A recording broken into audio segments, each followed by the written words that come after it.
We are really excited and honored to bring out our next two guests tonight. In a second, I will be bringing out U.S. Surgeon General Dr. Vivek Murthy and Tulaine Montgomery. Dr. Murthy is the U.S. Surgeon General under President Biden and previously served in the same role under President Obama. As Surgeon General, he has been seeing our country through the COVID-19 pandemic response, as well as addressing the growing proliferation of health misinformation, the ongoing youth mental health crisis, well-being and burnout in the workplace, and social isolation and loneliness. And before entering government service, Dr. Murthy co-founded numerous public health organizations, including Visions and Doctors for America, a nonprofit mobilizing physicians and medical students to improve access to affordable care. And Dr. Murthy is going to be joined by Tulaine Montgomery. She is the co-CEO of New Profit, a social impact fund, and an accomplished social entrepreneur, educator, community organizer, fundraiser, and writer. We are really thrilled to have them both. So here to talk about the importance of connection and ways individuals, communities, and systems can take action to build more connection in our lives. Please welcome Dr. Murthy and Tulaine Montgomery.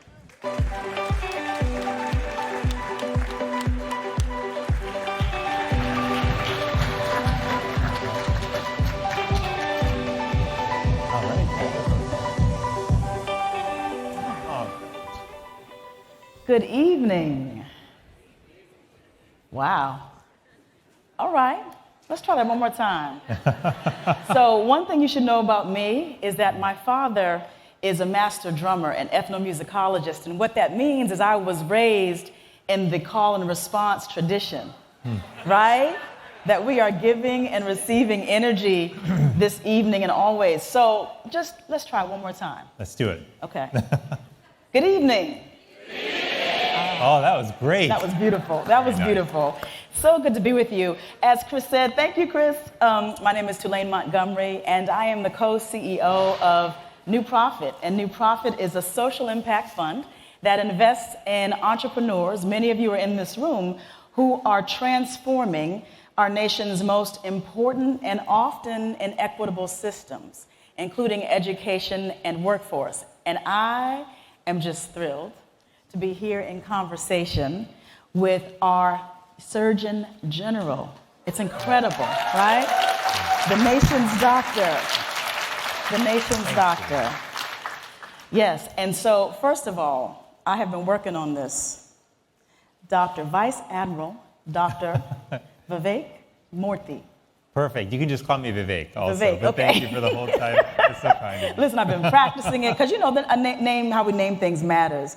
So listen, this is really important, right? Because as you know, this is a community that has set an intention to do all we can to build a world and a nation where everyone can participate in the future, right? And so there's all kinds of ways that we're approaching that in this space. We have, techno-optimists. We have entrepreneurs. We have educators. We have policymakers.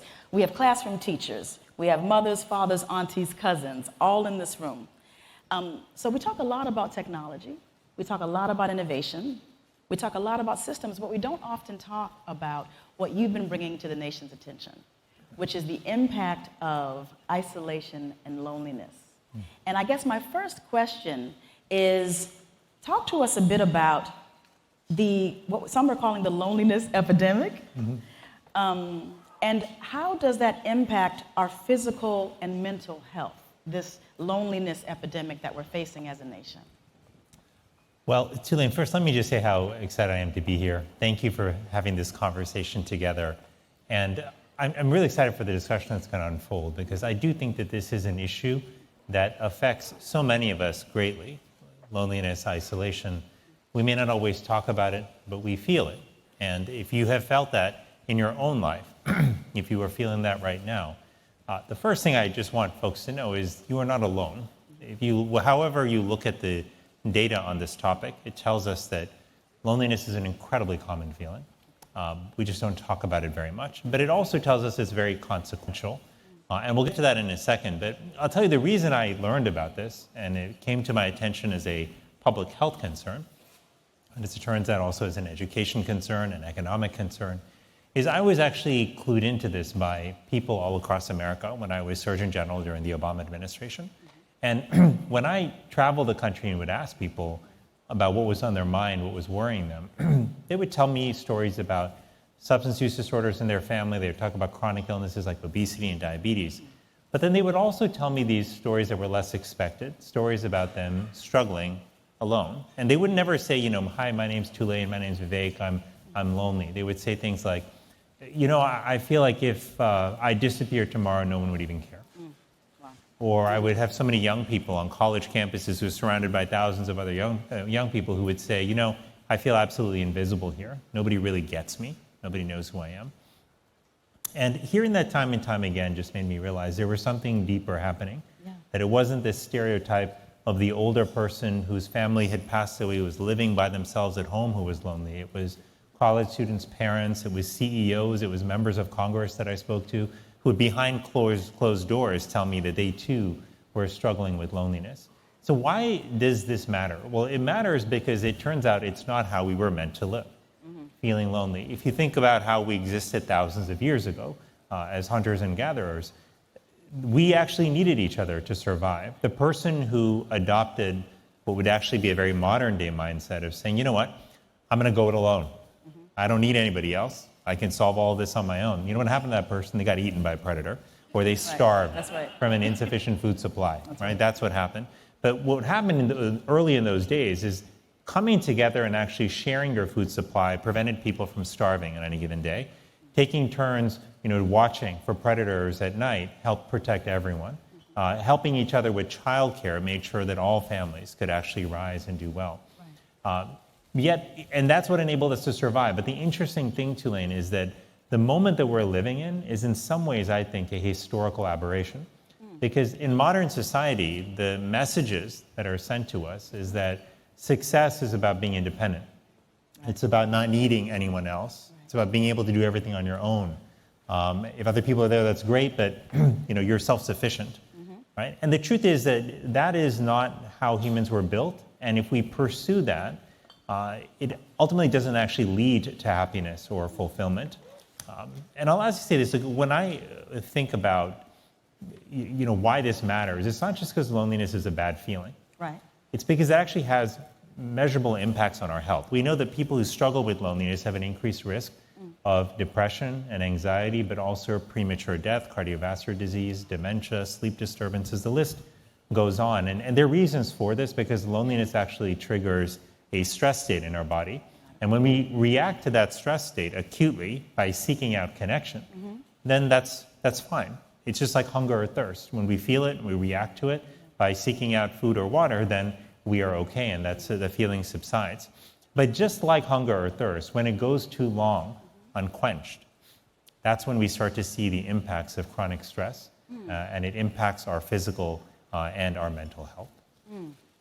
So, if you're feeling this, you can say amen, yes, all right, however you testify, because this is really powerful. And you mentioned it earlier that we don't often talk about loneliness, right? It's that there is some stigma, some taboo, some shame. And, I think about the fact that on paper, we're more connected than we've ever been, right? And we do see some evidence of people being able to come together in unique and powerful ways. So how do you help us understand that in a time where we're more connected than ever, primarily through technology, we see rising rates of harmful, even toxic, and even lethal loneliness? Yeah, it's one of the great ironies of the time that we live in, and I also think it is a facade that can fool us, right? And I just came, for example, from the YMCA, here just a few miles away, where I spent the afternoon with a group of young people, high school students, talking to them about mental health, about their experiences with loneliness and isolation. And what they told me was actually very similar to what I heard about social media from kids around the country, which was that, yes, they are more connected on paper or digitally to more people perhaps than prior generations. But the real question is not how many people do we have in our lives, it's how many people know us deeply, how many people can we show up truly as ourselves with. That's the real question. It's about the quality, not quantity of relationships. And for many people, their experience of social media has been mixed in that regard. Look, as somebody who's years ago started a technology company, believes in tech, I believe firmly that technology is a tool that can make our lives better.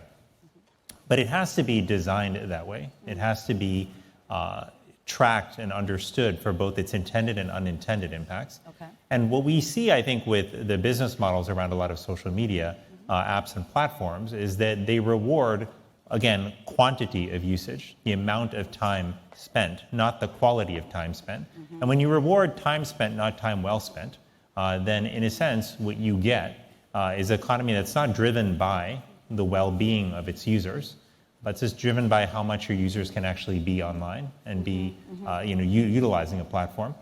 And what we see playing out is what kids are telling us all across the country. They say, sure, it's helpful in some ways for me to be able to reach a friend easily or to communicate with a group of friends. But what I heard just literally a few hours ago was young people telling me, yeah, but it also heightens this culture of comparison where like I look at people around me, it seems like everyone's having a great time and I'm not. Yeah. Or I look at what other people are doing and they're all getting together and I'm the one left out. And the truth is that, as one of my friends put it once, the experience of being on social media sometimes is the experience of comparing your average days to other people's best days. And you always come up short.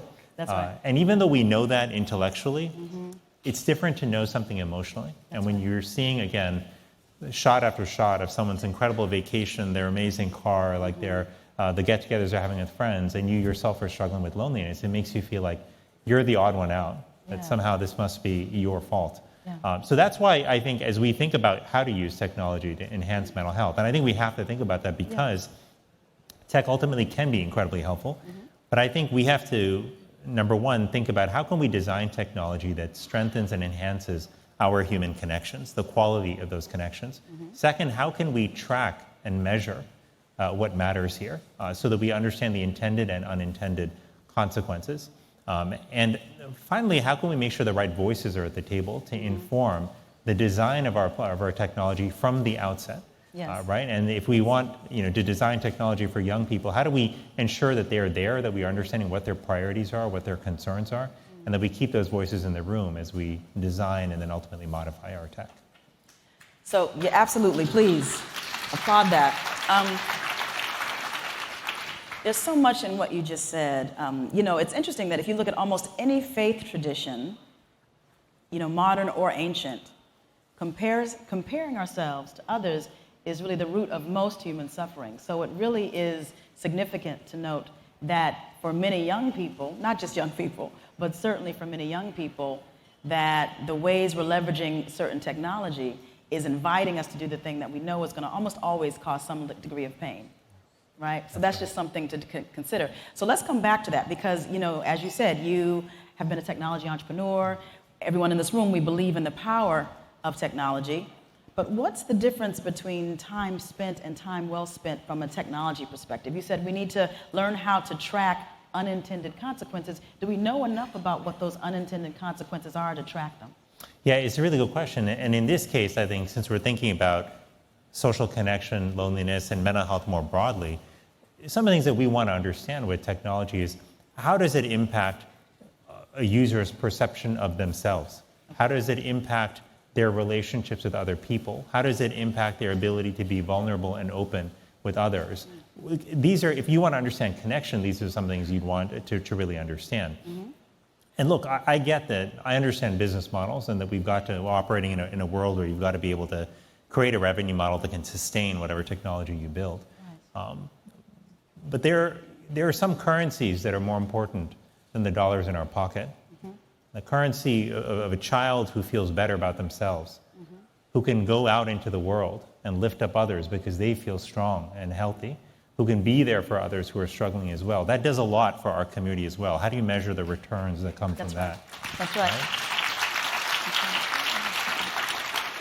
And this is actually a time where I don't actually think we have to choose between doing well and doing good. Okay. I think if we build technology that helps people build stronger relationships in their lives, feel better about themselves, I think we can do that and build a sustainable business model. This is the challenge that we need to put forward and consider as entrepreneurs. This is what we need people to be thinking about, because I firmly believe that entrepreneurs can fundamentally change our lives and change the world. Yeah. It's why I got into entrepreneurship in the first place years ago. But I also think that we are at our best as entrepreneurs when we lead with our values, when we have a vision for how to make the world work better, and then we apply our skills and our ingenuity to bringing that to life. Yeah. And that's what I believe so many people in this room are here to do. But I'll tell you, that's what the world needs, because our kids are really hurting at this moment in time. Many of you may have seen just 2 days ago, the data that came out, or 3 days ago, the data that came out from the Centers for Disease Control and Prevention about mental health in kids during the pandemic, showing that the percentage of kids who are struggling, high school kids with persistent feelings of hopelessness and sadness, has now increased to 44%. Just let that sink in for a moment. Almost half of high school students are feeling persistently sad or hopeless. This is at a time where we think this should be sort of a pivotal moment in people's lives, where the world is opening up to them. There are all kinds of possibilities. They're discovering relationships. They're perhaps looking forward to a career or college after high school. Yet, nearly half are feeling hopeless and sad. Even before the pandemic, we were struggling, right? 57% increase in suicide among young people in the decade prior to the pandemic. So all of this data consistently tells us the same story, that our children are in pain. Some of them are doing well, but a lot of them are struggling. And so that's why I think it falls upon each of us in the roles that we play. People like me who may be in government at the moment, but in particular, I think people who understand technology, who are entrepreneurs, who can think outside the box and bridge disciplines. It is up to us to figure out how we can build the platforms and environments that can help our kids. And it turns out that if you can help strengthen social connection in their lives, that is how you build a foundation on which we build everything else in our lives. But when people don't have those strong relationships and connections, there's no amount of power or fame or wealth that will fill that void. And I know that, and I think actually everyone in this room knows that, because we all know people in our life who are wealthy, who are powerful, and who are famous, yet who feel profoundly alone and unhappy. Yet those, and I think about this as a parent, those are the false gods that modern day culture tells us to worship, right? And it sells us the narrative that is the path to fulfillment and happiness, and very importantly, that is what defines success. And so what that means as a child is that it's not something intrinsic that determines my self-worth. It's whether I can achieve wealth, power, or fame, right? But we know that that's not the case. My belief is that what gives a child and any human being fundamentally value, what makes them worthy, is that they are born with the ability to give and receive love. That's right. That is what we do as human beings. And I see that in my children, my 4- and 5-year-old, who are still uninhibited by, and sort of I think, in some ways unsullied, by the, so the ups and downs of the world around them. Yeah. And that's what they do. They give love freely. They accept that love freely. Yeah. And part of life is about getting back to that. And that's why I think we have so much we can learn from watching children and how they operate in the world. That's what determines our work and our value. Absolutely. Absolutely.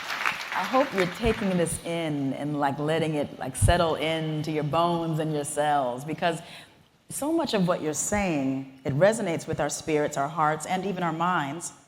And yet it is very counterculture, right? It's counter our culture around business development. It's counter our culture, as we discussed earlier, around popular culture and social media and how we define success and who we admire and who we attribute celebrity status to.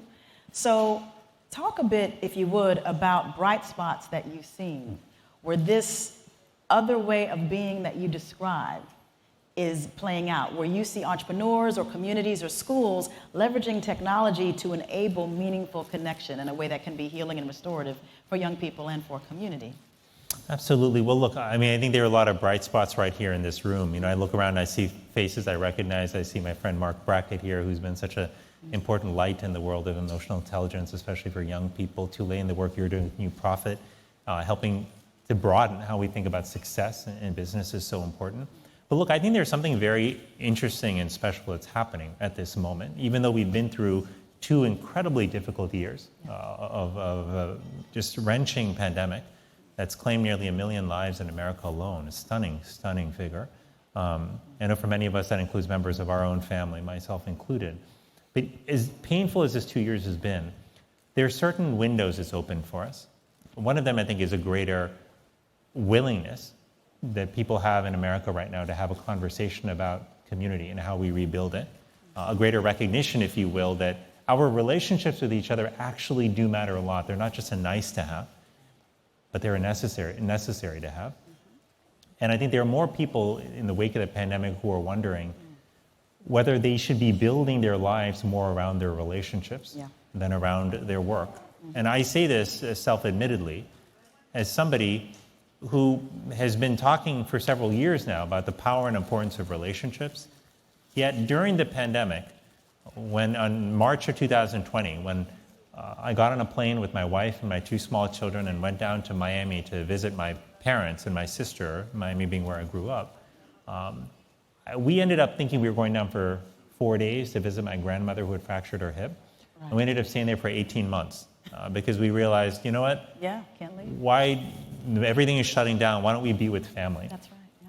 And it was that experience, that unplanned experience of being with the people we love in an extended family, seeing my parents and realizing how much I had missed, not being there, understanding the challenges they had in their life that I ended up feeling some guilt for, that I hadn't known that they were struggling, and I wasn't there to actually help out the way I wanted to be.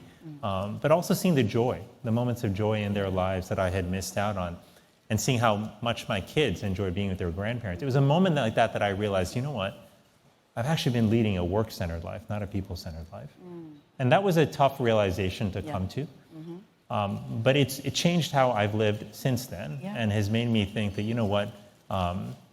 It's reminded me of the lesson that my patients taught me over the years, which is the patients that I had the privilege of caring for at their end of their life. And in those moments also when I was able to be present with them, in some cases to hold their hand in those final hours, I think about what they talked about. And I'll tell you, none of them talked about their bank account.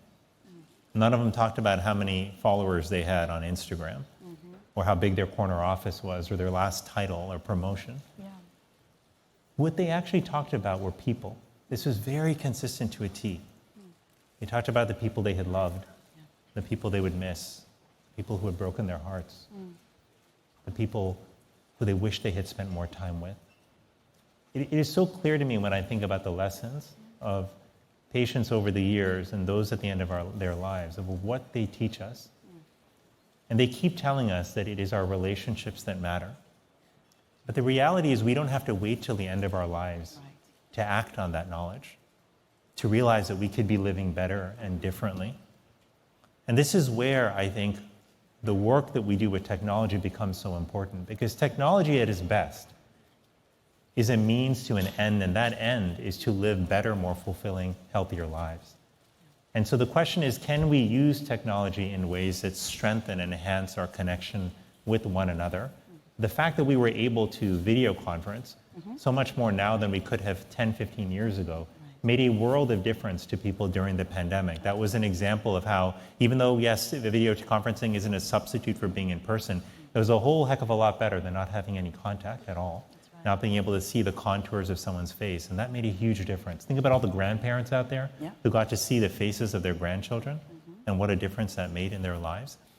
Tech can be a force for good, and so when I look at the greater awareness and growing awareness around human connection and mental health in the public, that gives me hope. When I look at what's happening in schools, when young people across the country are standing up more and more to say, our mental health matters, and we need to be involved in creating a different culture where we can actually talk about mental health, where we can get not only the help we need from mental health professionals, but where we can support each other in terms of our mental health. That gives me hope. I look at the programs like the one that started Beyond Differences in California and now is spread all around the country, where it is young people who are stepping up to help address loneliness and build connection in their schools. All of this gives me hope. One last thing I'll mention is employers. So since the very beginning of the pandemic, I've had a growing number of conversations with employers around the country who are trying to make sense of the Great Resignation. And initially the questions were, well, is this about pay? Is this what people want to be paid more? Or is this about more time off? Like, what's this really about? And the more we got into it, the more we actually brought in workers, the more we looked at some of the data, it became clear to them also that this was about more than just pay. that this was about more than time off. It was about people making fundamentally different calculations, in some cases with their life. Because many workers and many of us are asking the question, what really matters to us in our life? And many people are saying, I want the flexibility to be with my family when needed, to take care of my aging parent, to be able to pick my children up from school, to be able to care for a sick family member. And interestingly, what we saw is that the time that people ended up working remotely, it was not time where we saw a dramatic drop in productivity. And in fact, not only did productivity hold, in some sectors it actually increased. Yeah, right. So all of this gives me hope, but windows don't stay open forever. And I fear that if we don't make a commitment to operating differently, to designing our tech differently, to designing our workplaces and schools differently, that we will slowly slide back to 2019 with all of its positives and all of its downsides as well. So that's why I feel a real sense of urgency about seizing this moment to design a truly people-centered life and a people-centered society. Thank you so much. Absolutely.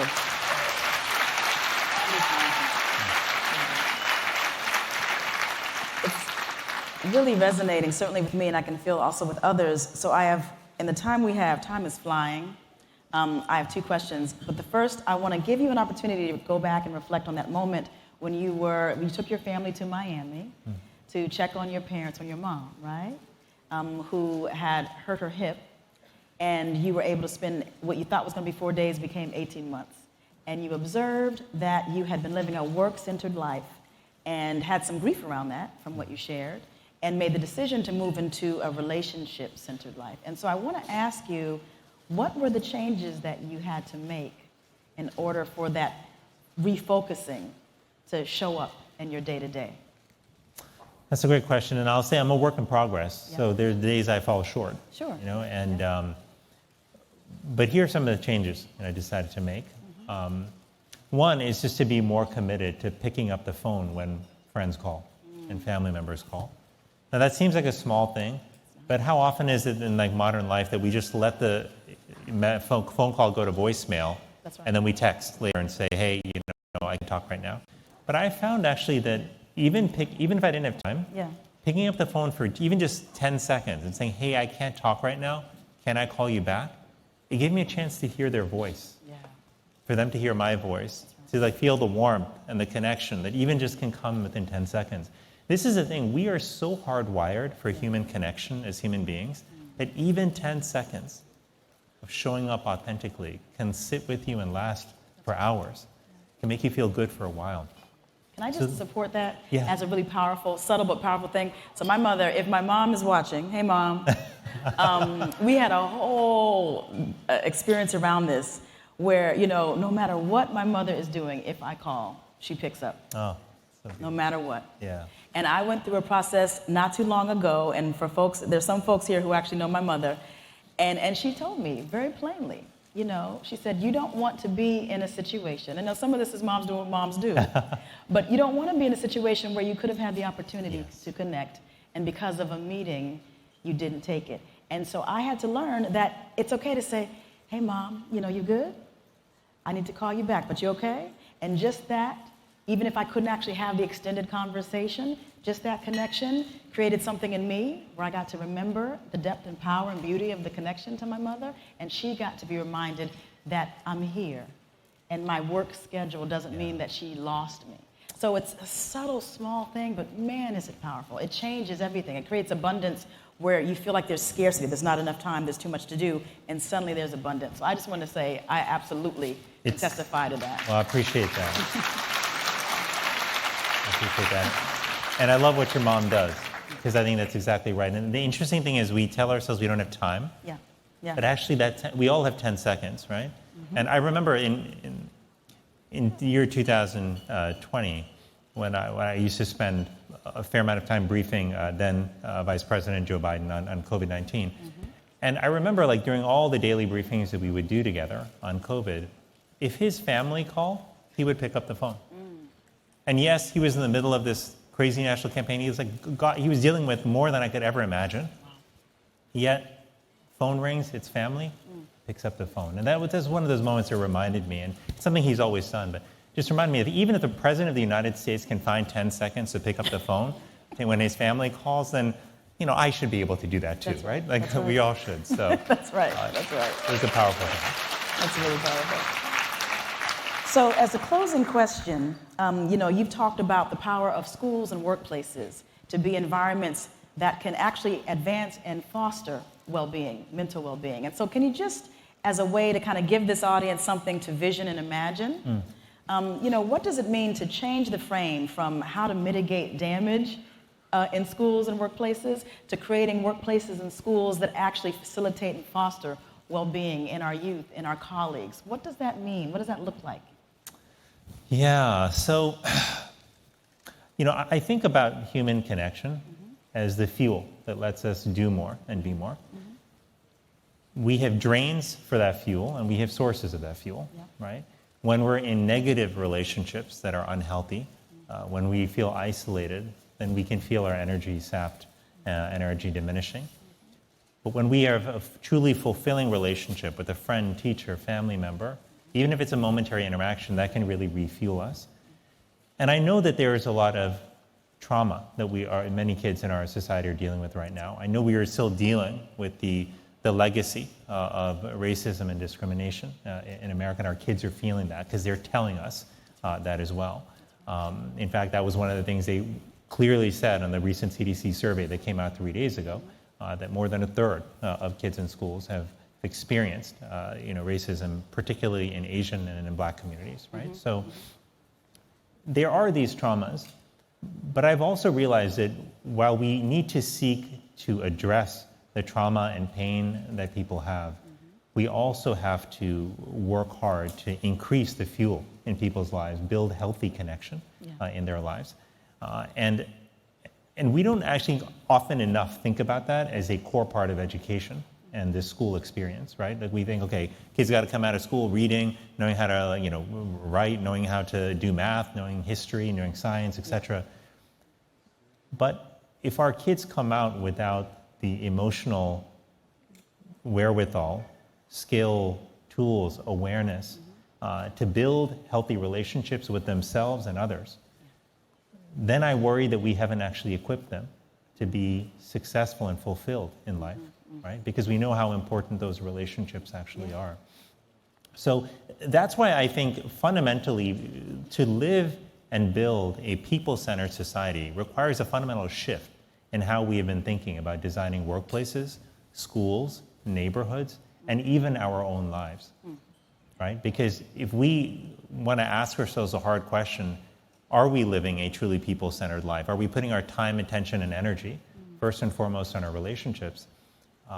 There may be some tough answers that we get to that question. Right. But the bottom line is that because we are so hardwired to connect, even a small amount of investment, picking up that phone when someone calls, putting away your distractions and devices when you're talking to a friend, even if that means it's a shorter conversation, making at least 15 minutes a day to connect with someone you care about, and looking for ways to serve others, recognizing that it's through our service that we connect so deeply to others, not only because we forge a connection with them, but we also remind ourselves that we have value to bring to the world. And that last part is so important because one of the things that erodes when we struggle with loneliness and disconnection is our sense of self, our sense of self-esteem.